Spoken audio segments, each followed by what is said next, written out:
Harry S. Truman, May 8, 1884, December 26, 1972, was the 33rd President of the United States, serving from 1945 to 1953.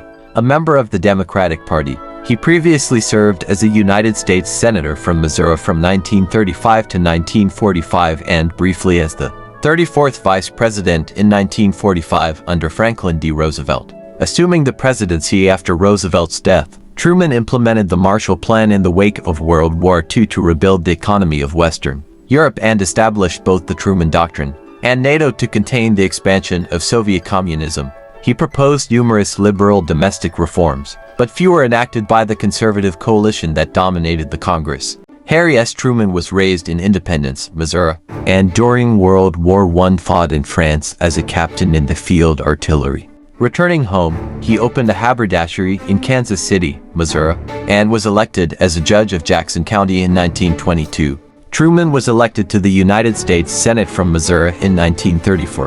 Between 1940 and 1944, he gained national prominence as chairman of the Truman Committee, which was aimed at reducing waste and inefficiency in wartime contracts. Truman was elected vice president in the 1944 presidential election and assumed the presidency upon Roosevelt's death in April 1945. It was only when Truman assumed the presidency that he was informed about the ongoing Manhattan Project and the atomic bomb. Truman authorized the first and only use of nuclear weapons in war against the Japanese cities of Hiroshima and Nagasaki, leading to Japan's surrender and the end of the World War.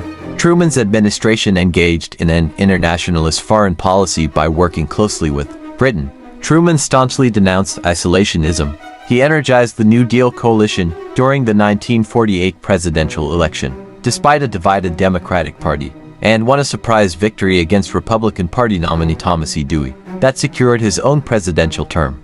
Truman presided over the onset of the Cold War in 1947. He oversaw the Berlin Airlift and Marshall Plan in 1948. With the involvement of the U.S. in the Korean War of 1950 to 1953, South Korea repelled the invasion by North Korea.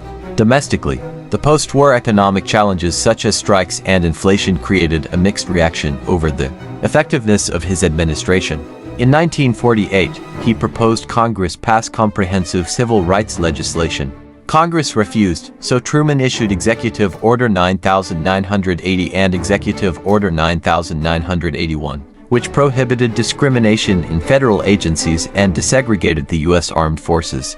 Investigations revealed corruption in parts of the Truman administration, and this became a major campaign issue in the 1952 presidential election. Although they did not implicate Truman himself, he was eligible for re-election in 1952, but with poor polling, he chose not to run. Truman went into a retirement marked by the founding of his presidential library and the publication of his memoirs. It was long thought that his retirement years were financially difficult for Truman, resulting in Congress establishing a pension for former presidents. But evidence eventually emerged that he amassed considerable wealth, some of it while still president. When he left office, Truman's administration was heavily criticized, though critical reassessment of his presidency has improved his reputation among historians and the general population.